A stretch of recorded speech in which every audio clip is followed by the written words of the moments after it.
cattle. Instead, she perfected the art of surviving on her own. Without the help of a pride, this lioness had to adapt. When she hunts, the combination of patience, power, and speed is spectacular.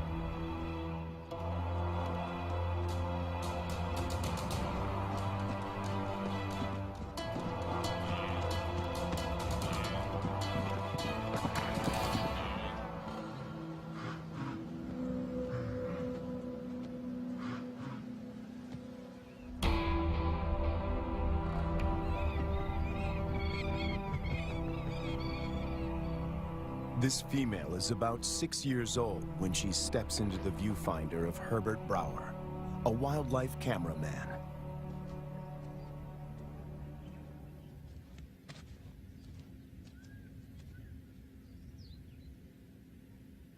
She'd been rarely seen, and if, then only at a distance. But suddenly there she was, right in front of our eyes. Herbert is captivated by her and returns to the floodplains of Luwa year after year. It comprises 3,600 square kilometers and borders Angola in the west. The bank of the Zambezi floodplain marks the eastern boundary of the park. People living here tell Herbert that the lioness has been alone for many years.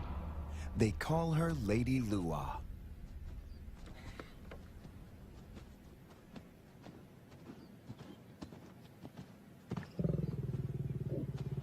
When she rolls for him, a bond develops between them that will have far-reaching consequences.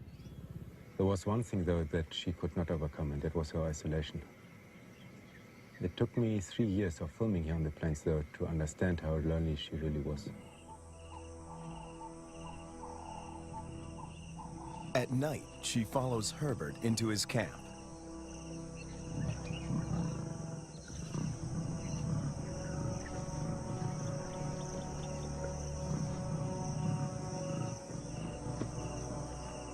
He would never expose himself to wild lions on foot, but he instinctively knows that she means him no harm.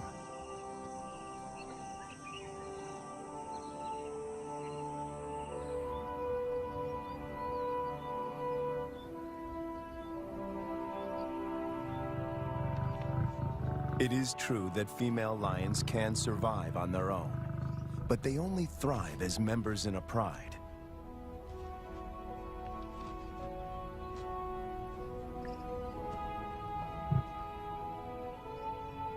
Is it possible to find Lady a mate?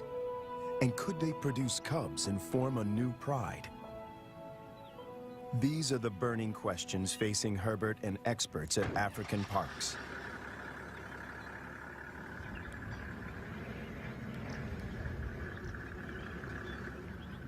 Craig Reed, a manager at African Parks, and veterinarian Dr. Ian Parsons face a dilemma. Reintroducing a full pride of lions into Luwa could cause havoc. If one cow is killed or one person attacked, the local population would be up in arms. If they find her a mate, she will hopefully teach him and their cubs to stay away from cattle and people. The project is even more viable if she can transfer her impressive hunting skills. It takes 4 years of detailed planning to get the project off the ground. Lady is now collared to keep track of her movement. The average age of a lion in the wild is 16. She has about 6 years to produce a litter.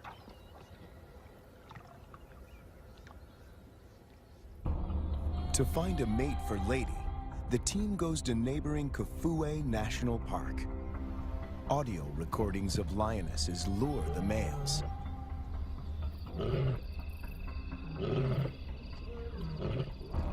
Wildlife vet Dr. Ian Parsons darts 2 males. As a coalition, they stand a better chance to survive the trauma of a translocation. The big question on everyone's mind is whether these two males will bond with Lady. If they do bond with her, she might be able to teach them how to keep a low profile and avoid the villages.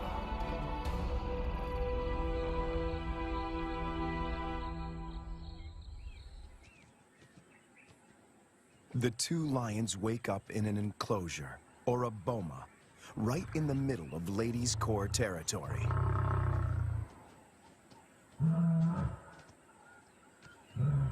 One of the males is 3 years old, the other a bit younger. Lady is almost 8 years their senior. The age gap is intentional. Older lions might not submit to Lady's authority. Hopefully, these youngsters will.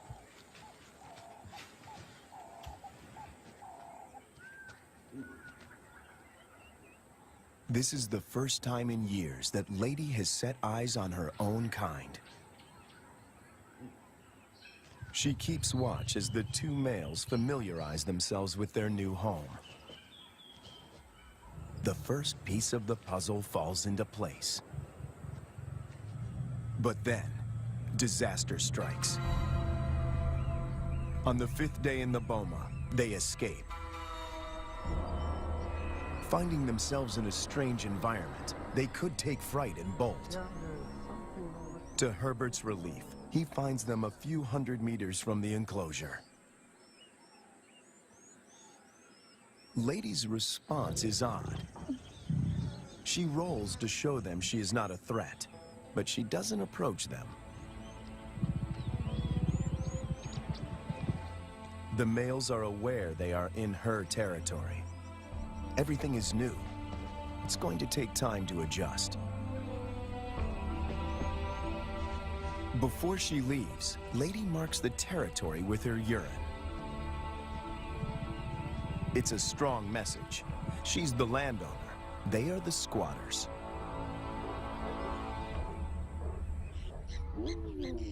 And then she leaves them.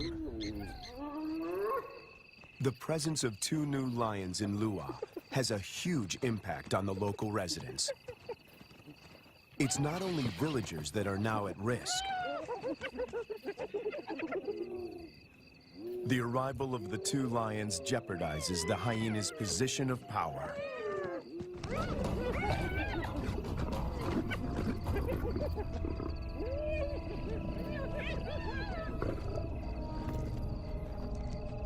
Together, they make a fearsome team. Only the younger of the two wears a collar, as they are almost never apart.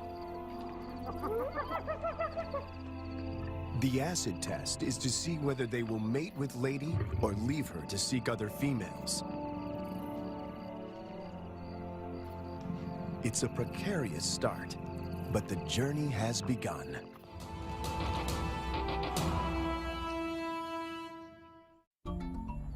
Almost 3 years go by without incident. It's November, the beginning of the rainy season. Thousands of wildebeest pour into Lady's territory. The males are hardly recognizable.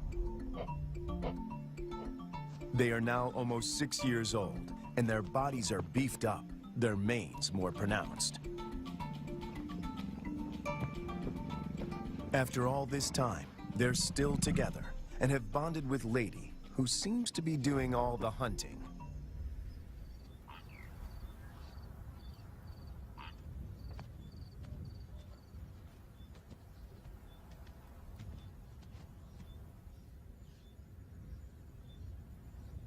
She targets wildebeest, almost twice her size.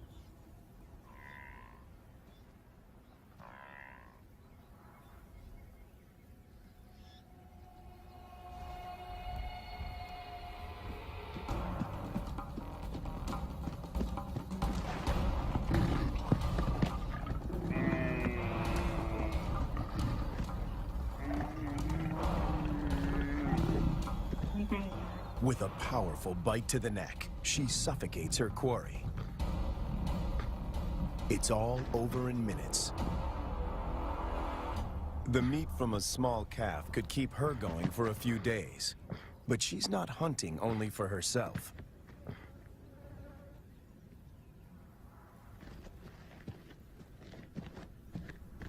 As the most experienced hunter in this trio, she is happy to share her kill.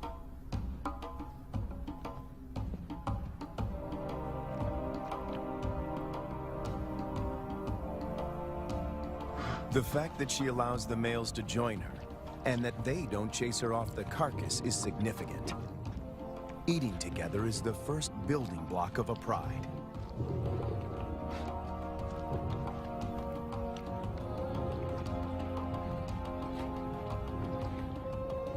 Her reward is companionship. The males get the lion's share of her kill. They gorge themselves and can eat up to a quarter of their own weight in one sitting.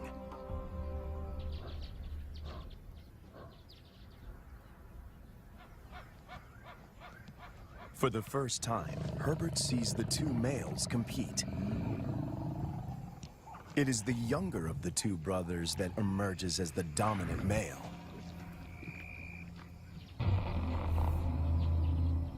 He's the one that follows her when she's in estrus.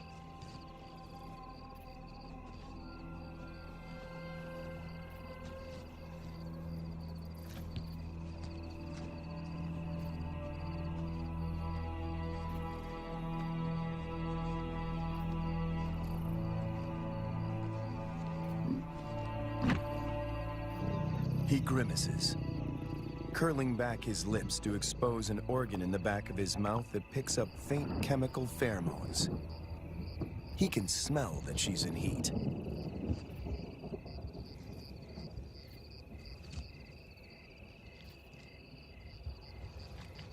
It's the dance Herbert has been waiting to film for years.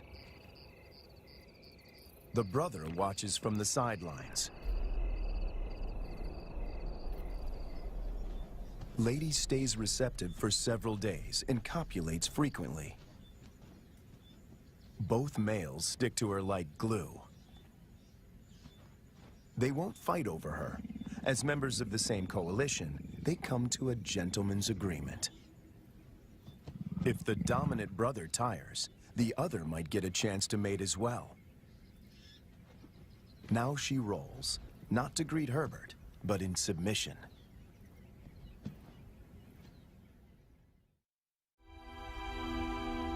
When Herbert returns a year later, there are still no cubs.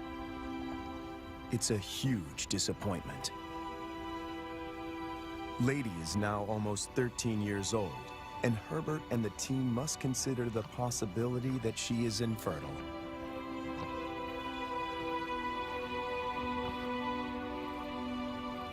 If that's the case, the males might leave her and start roaming, looking for other females to propagate their bloodline. And that will bring them in direct contact with villagers.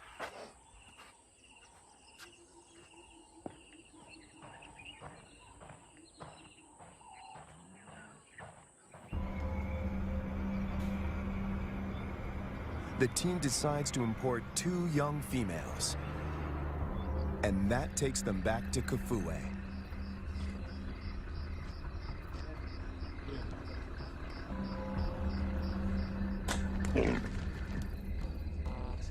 Again, the team faces a dilemma.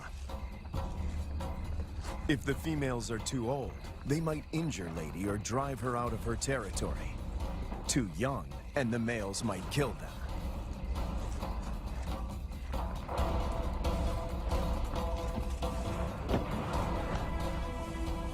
Dr. Ian Parsons oversees the translocation. We need some water just to keep them cool while we're traveling. All right, antidote. That's not very fast acting. It takes about 15 minutes to work.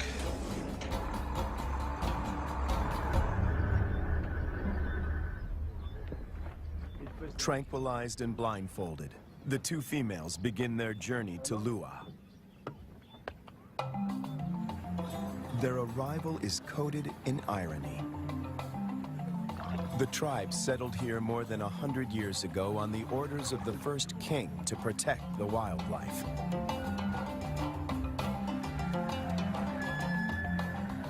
But many of them have never seen a lion.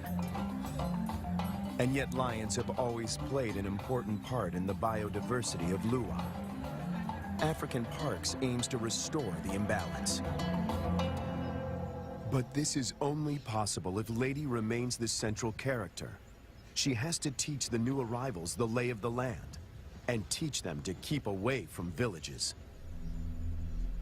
The question now is whether she can transfer these skills in time. The two lionesses are collared with radio transmitters before being released into the enclosure.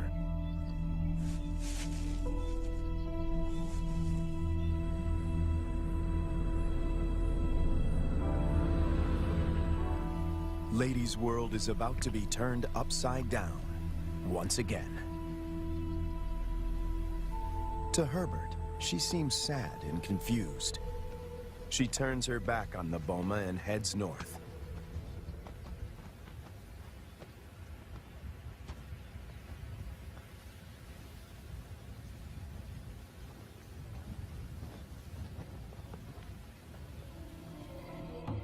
The males, on the other hand, are very interested.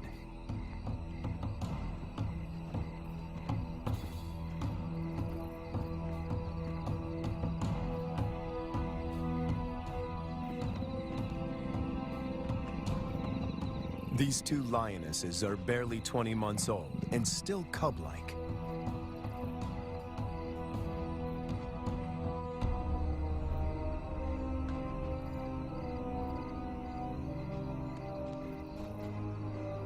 Male lions are known to kill cubs they haven't sired. No one knows how this will play out.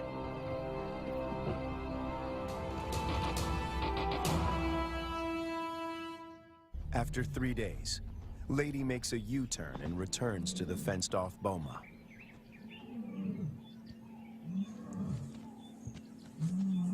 The two young females respond to her calls.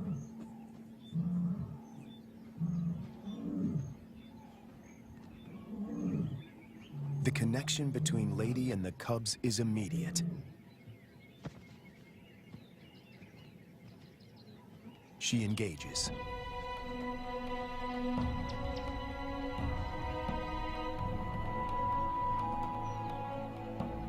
Cats are vulnerable when they expose their undersides. When they roll, they express submissiveness.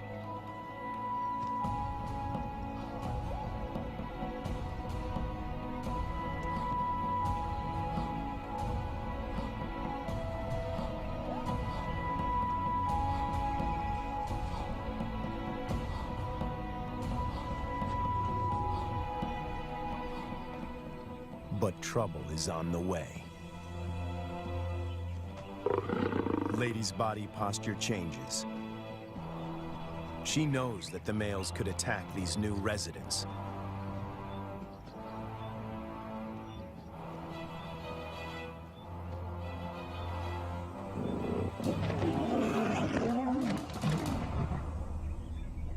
Ears back, every muscle contracted. She puts the males in their place.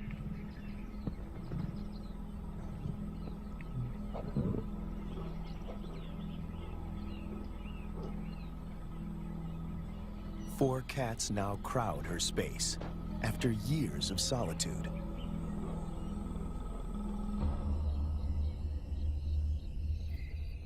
When the males were in the boma, Lady disappeared for days. But now she is intrigued by the cubs. She keeps constant vigil. The electrical current that runs through the fence is non-lethal, but does give a sharp jolt. Lady is clever. She discovers a broken wire and tries to gain access where the circuit is breached.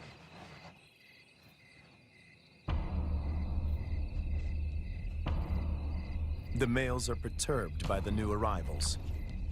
But before they get any ideas, Lady asserts herself. The balance of power might have shifted, but she's still in control.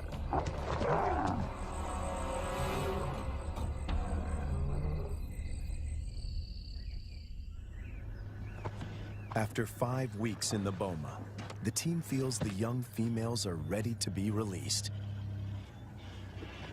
Not sure how the males will react, they lure them away with a fresh carcass.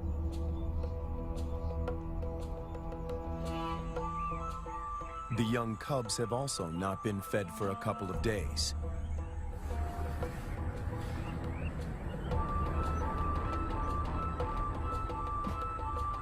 When the gates open, a new chapter begins.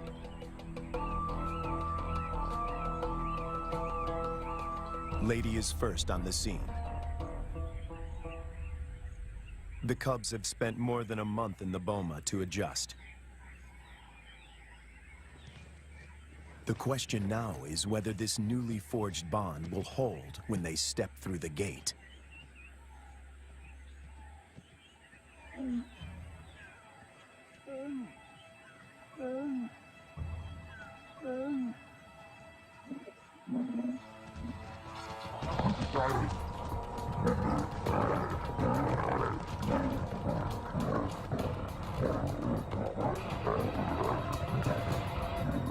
The first encounter turns into a catfight. But it is more show than anything else. If Lady wants to kill these cubs, she can do so in the blink of an eye.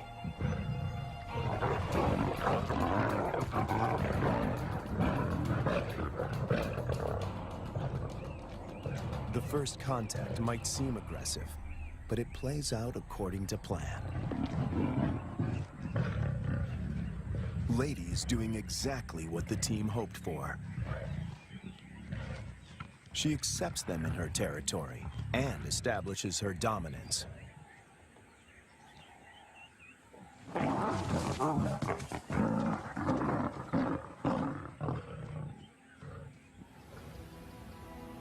The landscape of Lua now looks very different from the days when Lady followed Herbert to his camp. Now 2 young and subdued females follow her. But Lady is not used to having an entourage. She's not at all familiar with the dynamics of a pride.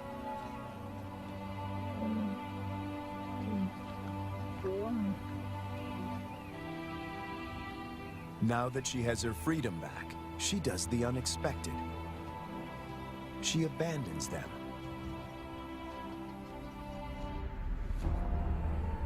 The 2 young females now find themselves in a new and unfamiliar environment swarming with hyenas.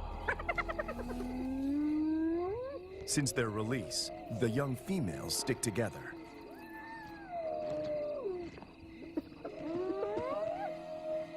But their lives are in real jeopardy.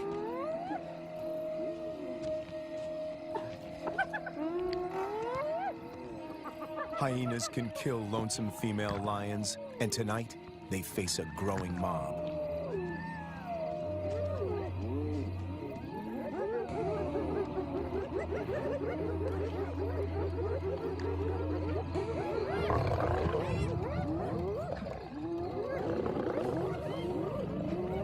In no time, the newcomers are surrounded by a hungry and ferocious clan.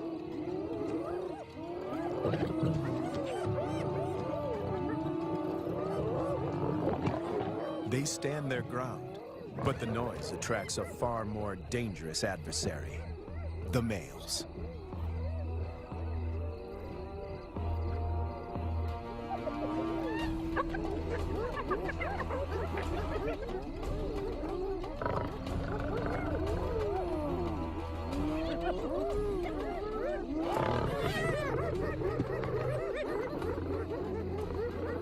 The 2 brothers have finally tracked down the youngsters in the wild, and Lady is nowhere in sight to protect them.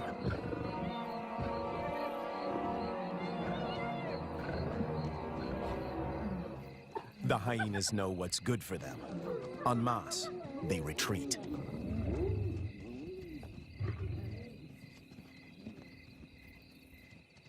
This is their first encounter with the males outside the boma. Anything can happen. The brown-collared female is first to bolt.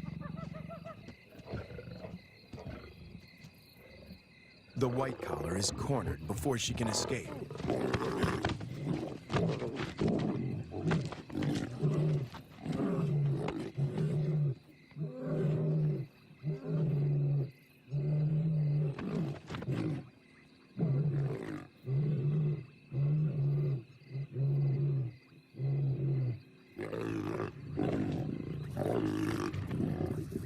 2 against 1. The odds are not in her favor. But her assertiveness could be her saving grace.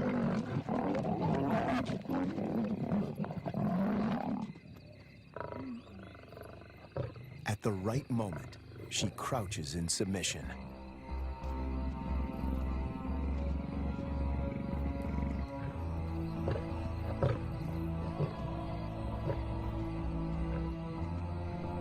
The encounter with the males is a frightening experience for both young females. They split up. Separated, they are now more vulnerable. Danger looms for both of them.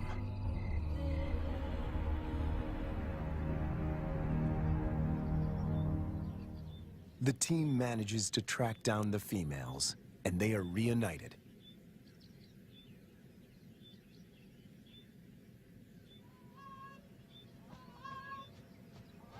It takes months before they settle down. But little does Herbert know that he is filming them for the last time.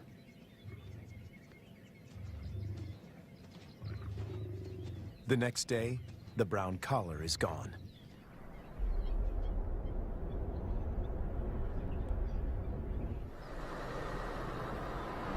Craig Hay heads up one of the search parties. All eyes are now on finding the brown-collared female. Some of the farmers have seen her in the vicinity. Her life is in real danger. Poaching is rife here. And then, their worst fears are confirmed. It's an air. A faint radio signal comes from a pond.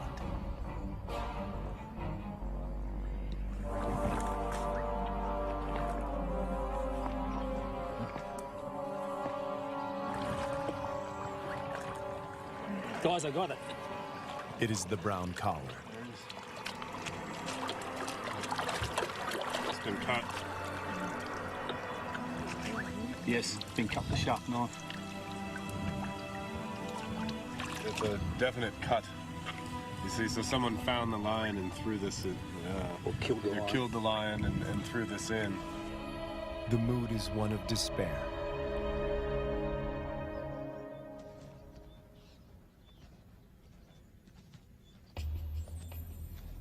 To complicate matters, the female in the white collar turns away from Ladies' Corps territory and begins walking in a northwesterly direction towards Angola.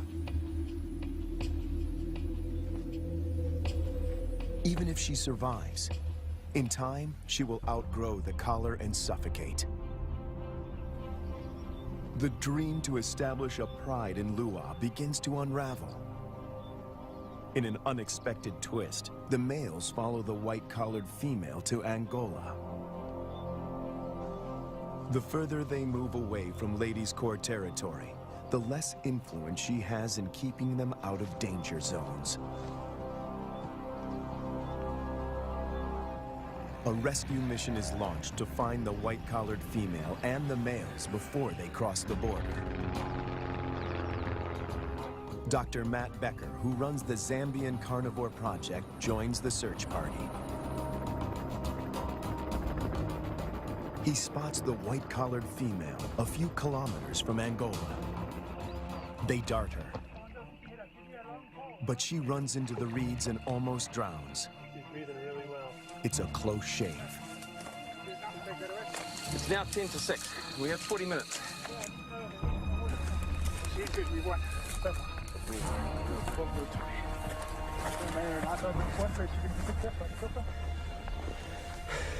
Let's make sure it doesn't get her nose. It's going to be windy. The rescue mission is tricky. The small helicopter can barely lift her, and the ground team must help before the pilot manages to get his precious cargo airborne.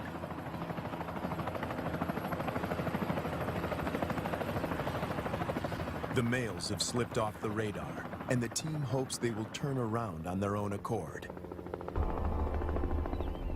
Meanwhile, more drama unfolds close to the boma. Lady is darted. The plan is to put her in the boma with the surviving female to try and forge a stronger bond between them.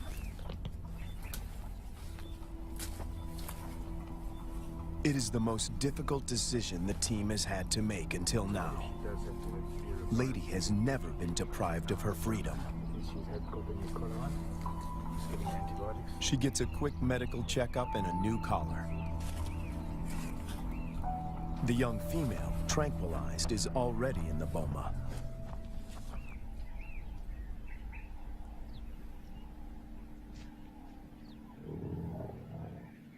No one knows how Lady will behave in captivity.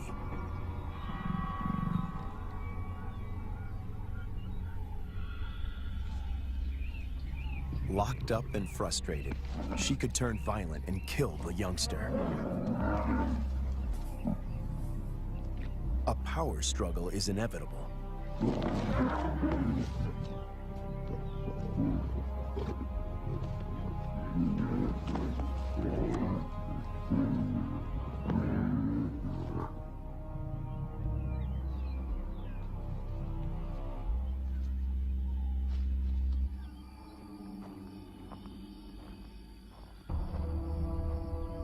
More bad news.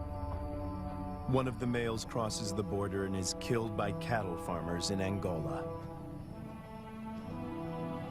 Of the 5 lions, now only 3 remain. Would this be enough to start a pride? No one knows for sure. Lady, when she recovers from the anesthetic, is extremely agitated. She is on the wrong side of the fence and she can't dig her way out.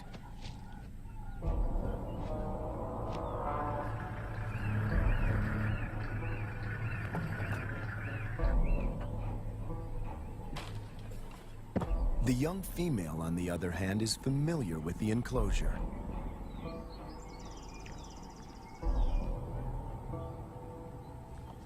This puts her in a strong position to assert power and seize authority.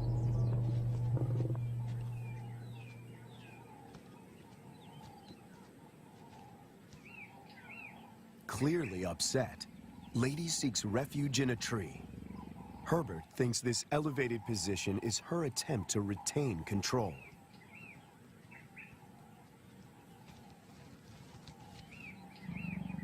Hunger eventually tempts her down.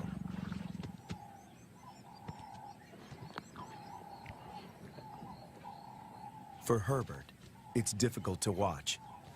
This is a situation which I never thought would happen, is that Lady would need to be put into the boma. Now, she's been roaming free for all her life, which is probably about 13 years, 14 years, and now she needs to be locked away. It's good, Lady.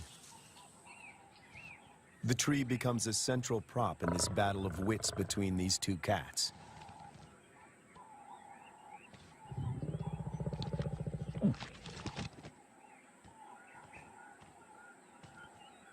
The young female catches on very quickly. She is lighter. If height is of any consequence, she can go higher.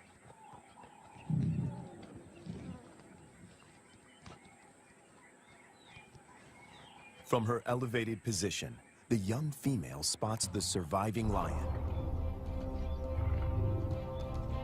He is just returning from Angola, alone. It seems as if every breakthrough in this project is shadowed by a new set of problems. The 2 brothers formed a strong coalition. They made this territory their own and for 4 years managed to stay out of trouble with the villagers. The hope of establishing a new generation of lions now resides with the survivor.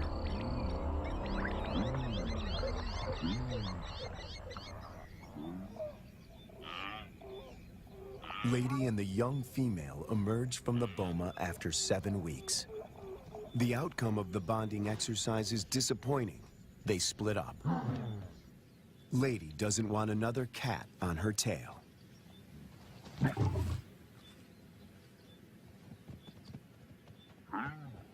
But the time in the boma did benefit the young female. It gave her time to mature. She doesn't see the male as a threat anymore.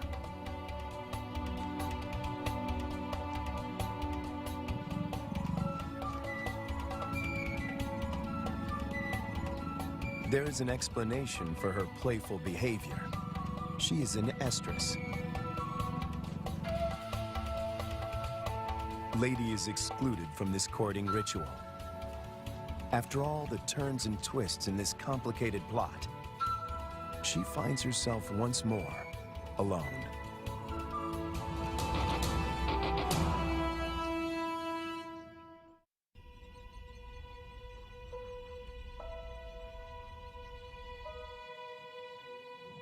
After hunting alone, the young lioness returns to the male. She is ready to mate. The project is one step closer to reaching its goal. The male will sire the next generation.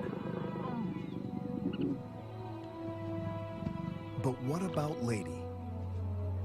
Will she be part of this new pride? It somehow seems sad and tragic if she is now excluded. And on cue, she disappears.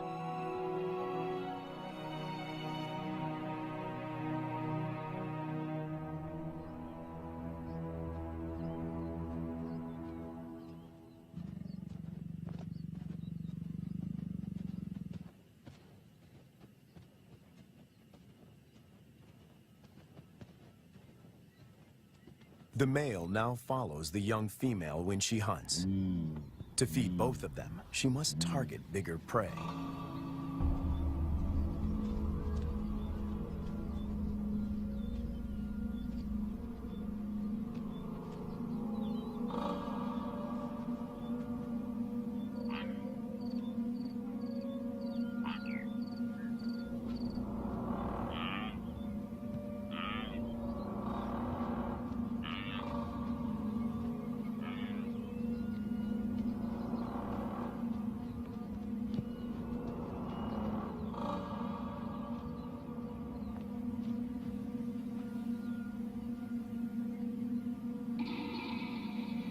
The male is not helpful.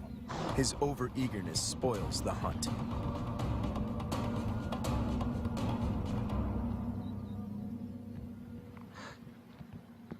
Herbert is about to accept that this Regent King and the young female are now the major players in this drama, when Lady suddenly reappears.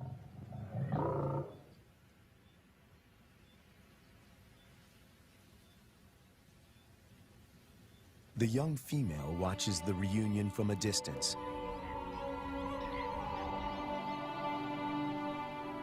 Over many years, Herbert and Lady somehow learn to recognize and respect each other's intentions.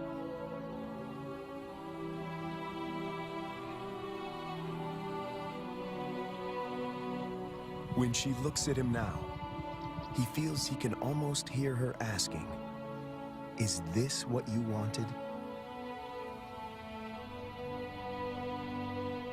In the presence of the male, Lady lies down with the young female. This is what a pride looks like.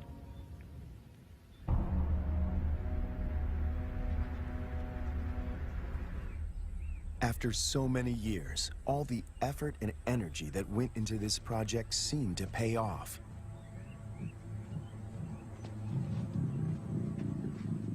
The young female frequently mates with the lion in Lady's presence.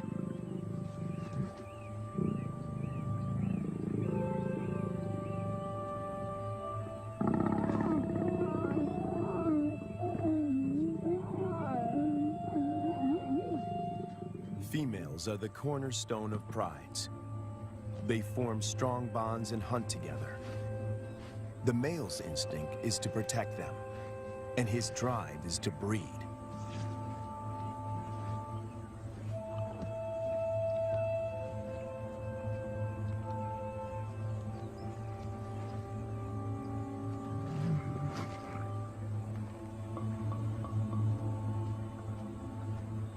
But a female in estrus that leads to mating is not a guarantee that this new pride is stable and secure.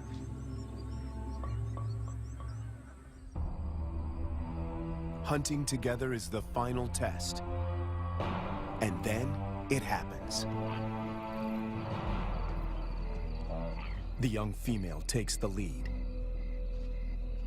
Lady follows. This is certainly a new development.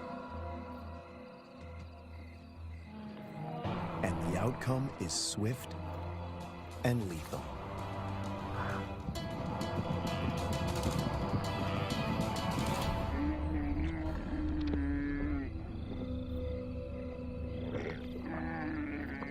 In all his years at Lua, this is the first time that Herbert films Lady not hunting on her own.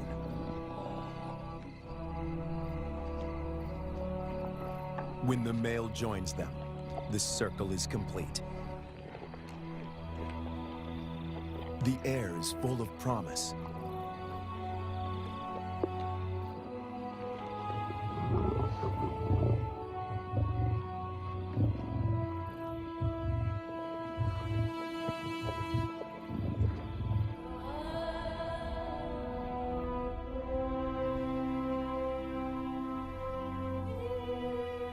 Lady remains the central force and protector of this new pride. She may not give birth to the next Lion King, but she will make sure that he has a kingdom.